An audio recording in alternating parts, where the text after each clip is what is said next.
प्यारे बच्चों, मैं डॉक्टर द्विजेंद्र वल्लभ शर्मा एक बार फिर से कक्षा 8 की संस्कृत पुस्तक रुचिरा के परिशिष्ट अंश बाकी बाद में जो अंश है परिशिष्ट में जो संधियाँ हैं उसमें से यण संधि वाले प्रकरण को लेकर आपके सामने उपस्थित हूँ। चलिए हम ये पढ़ते हैं। यण संधि किसको कहते हैं? यण संधि, ठीक है। ए ओ रे रे वेति माने वा प्लस इति। ई उ री या री यह इन वर्ण से वर्ण के पश्चात मैंने बाद में भिन्न स्वर वर्ण भवति। अगर भिन्न स्वर वर्ण होता है यानी समान वर्ण नहीं होता है, जैसे दीर्घ संधि में समान होता था, लेकिन यहाँ पर भिन्न स्वर वर्ण होना चाहिए। वैसा नहीं होना चाहिए, जैसा इधर है वैसा इधर नहीं होना चाहिए दीर्घ संधि की तरह। तो भिन्न स्वर वर्ण होता है। चेत माने यदि ऐसा होता है तो ई उ री री इत्येषां स्थाने इनके स्थान पर क्रमशः मैंने क्रम से य व र ल आदेश मैंने आदेश भवती मैंने हो जाता है। आदेश हो जाता है मैंने ये आदेश हो जाता है कि भाई ई उ री री के जगह पे ये अक्षर रख दिए जाएं, य व र ल। ये व्याकरण आदेश करता है, क्योंकि लोक भाषा में संस्कृत जब बोली जा रही थी तो इस तरह का प्रयोग लोग किया करते थे।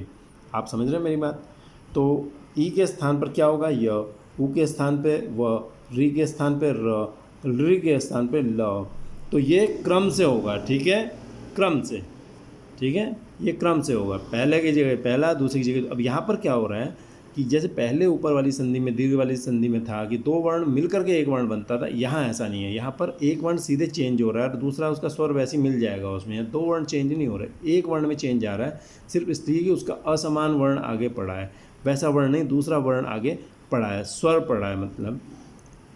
तो देखिए इसका जो सूत्र है वो क्या है? इको यणची। इको यणची, इको यणची मैंने इकह यण अची। इका मैंने इक से परे, इक कहते हैं ई उ री री। पहले मैंने अक में बताया था आपको 5 अक्षर थे, लेकिन इक में 4 अक्षर हैं। अ ई उ री री अक में होते हैं, लेकिन ई उ री री इक में होते हैं। इनसे परे, अगर इनसे परे से परे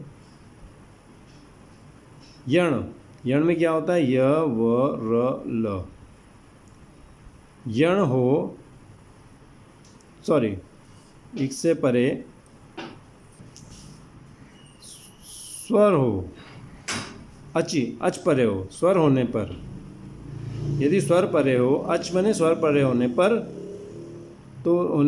तो यण हो जाता है, ठीक है, यण होता है, ठीक है, यण होता है। ई उ री री से परे स्वर होने पर, अच परे, इक से अच परे होने पर। अच कहते हैं स्वर को। स्वर का क्या होता है फॉर्मूला? अ ई उ री री ए ओ आई औच। तो ये स्वर होते हैं, ये परे होने पर यण होता है, ठीक है। बाद में कुछ विवाद हुआ था कि भाई अगर ई के सामने ई आ गया तो वहाँ ई मिल के बड़ा ही होगा या ई मिल के ई को य हो जाएगा, क्योंकि आगे स्वर पड़ा है। तब ये तय हुआ था कि भाई जहाँ पर समान स्वर होंगे वहाँ पर दीर्घ संधि होगी। जैसे ई के सामने ई आ गया तो वहाँ पर ई को पहले ई को य नहीं होगा, क्योंकि फार्मूला तो वहाँ भी लगेगा, ये ई के स्थान पे यह हो जाना चाहिए, क्योंकि आगे तो ई है, स्वर पड़ा हुआ है।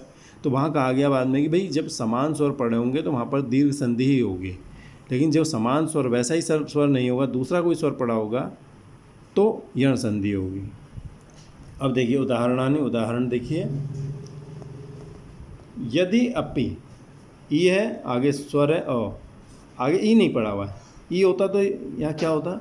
दीर्घ संधि होती, लेकिन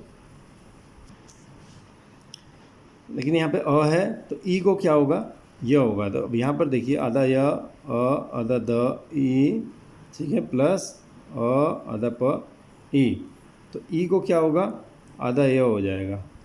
तो यद य यद्यपि, ठीक है, यद्यपि, ठीक है, यद्यपि हो गया। तो ये यण संधि हो गई, ई को य हो गया।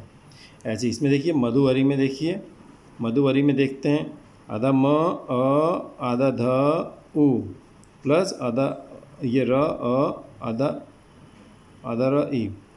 अब देखिए उ को क्या होगा? आधा व हो जाएगा और एक व अ में जुड़ जाएगा, तो म मध व री, ठीक है। ऐसे वधु आगमनम, उ को क्या होगा?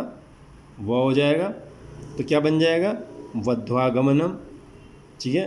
पितृ आदेश है, पितृ आदेश री को क्या होगा? र हो जाएगा। तो इसको समझिए थोड़ा, पी प आधा प में ई की मात्रा पी आधा त री प्लस आ आधा द ए आधा श अ, री को क्या हो गया आधा र। अब जोड़िए प में ई मिला पी, त में र जुड़ा त्र, आ मिला ये त्रा, द में ए मिला दे, श में अ मिला श। यहाँ पित्रादेश होना चाहिए, पित्रादेश। ठीक है, री को क्या हो गया र हो गया, यण संधि के थ्रू हो गया। री आकृति में देखिए री प्लस आकृति, री में क्या हो जाएगा यवर ल होना है तो ल हो जाएगा री को, री प्लस आकृति, री को सीधे आधा ल हुआ, आकृति में जुड़ गया, लाकृति बन गया। ठीक है, तो मुझे उम्मीद है आपको समझ में आ गया होगा। ई उ री को सीधे य व र ल हो जाता है, ये यण संधि होती है। मैंने आपको बताया ई के आगे ई आएगा तो यण संधि नहीं होगी, हालांकि ई के आगे ई आ रहा है, स्वर आ रहा है तो ई को य हो जाना चाहिए। लेकिन अगर ई के आगे ई आने पर भी यण संधि हो जाएगी तो आप ये बताइए फिर ई के आगे ई आने पर दीर्घ संधि कब होगी? हर जगह तो यण संधि छा जाएगी। ऊ के आगे ऊ आएगा तो ऊ को व होने लगेगा, ऊ के आगे ऊ आने पर फिर दीर्घ संधि कब होगी? इसलिए इस नियम को कहा गया कि भाई अगर ई उ री के आगे समान स्वर न आए, अलग कोई स्वर आए तो यण संधि होती है। अब सामान्य प्रक्रिया में देखिए यहाँ पे छोड़ दिया गया है कुछ अक्षर, ई के आगे अ आ उ री ए आई ओ आने पर यह होता है। ई के आगे ई को छोड़ दिया, क्योंकि जब ई आएगा तो दीर्घ संधि होगी, वरना उसको तो कहीं जगह ही नहीं मिल रही है, वो तो हट जाएगी, हटाना पड़ेगा दीर्घ संधि को। लेकिन प्रयोग ऐसा होता था। ऊ के आगे देखिए क्या आना चाहिए, अ आ ई री ए आई ओ तब वह होता है, ऊ को आधा वह हो जाता है। छोटा वो आया चाहे बड़ा हुआ है, छोटा ही आया चाहे बड़ा ही आया, अगर ई कहा है संस्कृत में तो उसका अर्थ दोनों ही होता है। और अगर एक ही बताना हो तो उसमें आधा त लगा दिया जाता है, तब उससे इत कहते हैं। इत मने आधा त, ठीक है, अत मने आधा त, सॉरी इत मने छोटा ई और अत मने अ, सिर्फ अ। तो यहाँ पे ई का मतलब दोनों ही होता है, दोनों। यहाँ देखिए ऊ को छोड़ दिए, री में देखिए अ आ ई ऊ, यहाँ इन्होंने इसको गलत ले लिया। ठीक है, इनको नहीं लेना चाहिए था इसको, री ए आई ओ औ। ठीक है, तो री को र हो जाता है। ठीक है, री में देखिए अ आ ई ऊ री, यहाँ इन्होंने री को गलत ले लिया। ठीक है, री आने से तो री हो जाएगा बड़ा री, तो ए आई ओ औ। ठीक है, तब इसको री को ल हो जाएगा, तो ई ऊ री को य व र ल हो जाते हैं अगर इनके सामने ये अक्षर आ जाएं, अगले वाले शब्द के पहले अक्षर ये हो। मुझे उम्मीद है आपको पसंद आया होगा। अगर पसंद आए आप इसको लाइक सब्सक्राइब कर सकते हैं, पसंद आए कमेंट करें कमेंट सेक्शन में जा करके कि आपको पसंद नहीं आया, तो हम अगली बार और अच्छे ढंग से आपके सामने पाठ प्रस्तुत करेंगे। बहुत जल्दी आपसे फिर मुलाकात होगी। उससे पहले बता दें, आमोदिनी डीवी शर्मा चैनल प्लेलिस्ट में जाइए, वहाँ पर चैनल को खोलिए, प्लेलिस्ट में जाइए, वहाँ 6ठी से 8वीं तक की आमोदिनी, रुचिरा, 9th-10th की सेमुसी, 9th-10th हिंदी के साथ लगने वाली संस्कृत विनोदनी प्लस पार्श्वती प्लस ग्रामर का सेक्शन आपको मिलेगा, आप इसका लाभ उठा सकते हैं। चलिए, गुण संधि के प्रकरण में आपसे बहुत जल्दी मुलाकात होगी। आपसे विदा लेते हैं, धन्यवाद।